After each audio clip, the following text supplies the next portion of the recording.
Donc, nous avons le choix, lorsqu'on veut traiter une maladie psychique, de passer par le canal médicamenteux, donc chimique, agir sur la chimie du cerveau, équilibre sérotonine, dopamine, neurotransmetteurs. Mais nous avons aussi le canal énergétique, parce que dans tous les cas, le cerveau génère de l'énergie. Alors cette énergie, elle est aussi régie par la chimie. Mais les deux coexistent. Donc si on agit sur l'un, techniquement, l'autre va être affecté. Vous voyez, en fait, en médecine, tout est lié. D'ailleurs, il y a une tendance qui s'appelle la médecine holistique. Donc il faut prendre en compte l'ensemble des paramètres qui ont trait à la santé, qu'elle soit mentale, physique, donc différents aspects de la santé physique, l'endocrinologie, les hormones, la détente, les relations sociales, la psychologie. Donc tout ça, ça va permettre en fait de trouver la solution adaptée pour chaque cas qui se présente en psychiatrie, d'accord ? Donc on va, sachant que la plupart des pathologies psychiatriques ne sont pas ce que vous imaginez, donc ce n'est pas la schizophrénie ou la bipolarité sévère, c'est plutôt des personnes qui se sentent mal dans leur peau, qui n'arrivent pas à dormir, qui se concentrent mal, qui ont du mal à gérer leur relationnel, qui sont anxieux, voilà. Et à peu près une grande partie de la population mondiale a un brin de troubles psychiques. Ça, vous pouvez en être certain. À différents degrés, et chacun le gère à sa manière. On n'est pas parfait, on a tous des irrégularités, on a tous des déséquilibres.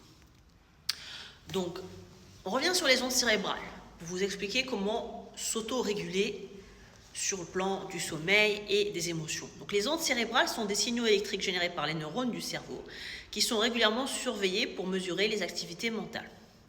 Les ondes cérébrales et leur gamme de fréquences peuvent être mesurées à l'aide d'un électroencéphalogramme ou d'un EEG.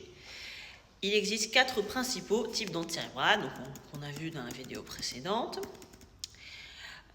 Donc nous avons une nouvelle approche en psychiatrie qui est le neurofeedback, qui permet en fait de nous montrer comment notre cerveau réagit concrètement et comment on peut faire de la remédiation cognitive, c'est-à-dire améliorer les performances du cerveau.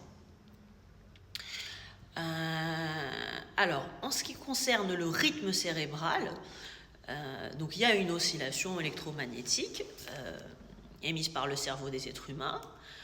Alors, je vous explique un petit peu comment est fait le cerveau. Nous avons le cortex frontal qui permet la cognition, la logique, le raisonnement. Il est composé de neurones qui sont reliés entre eux par des synapses permettant la neurotransmission, mesurable en volts et en hertz.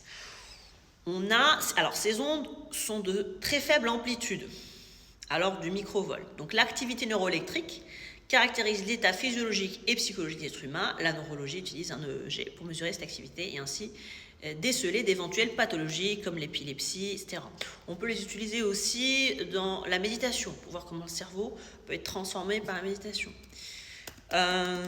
Donc, le but de ce coaching que je propose, c'est, en fait, très peu d'experts vont vous expliquer réellement la neurobiologie et les neurosciences. Ils vont vous proposer des solutions qui ne sont pas vraiment des solutions, qui sont des avis, d'accord ? Mais lorsqu'on vous explique comment fonctionne votre cerveau, et plus particulièrement dans votre cas spécifique, vous allez mieux pouvoir gérer votre état psychique. D'accord ? Moi, je fais partie des praticiens, des experts en santé mentale qui ont un volet explicatif, analytique. Donc, on va analyser ensemble votre situation. Je vais vous expliquer par des éléments de la neurobiologie qu'est-ce qui fait que vous vous trouvez dans tel état.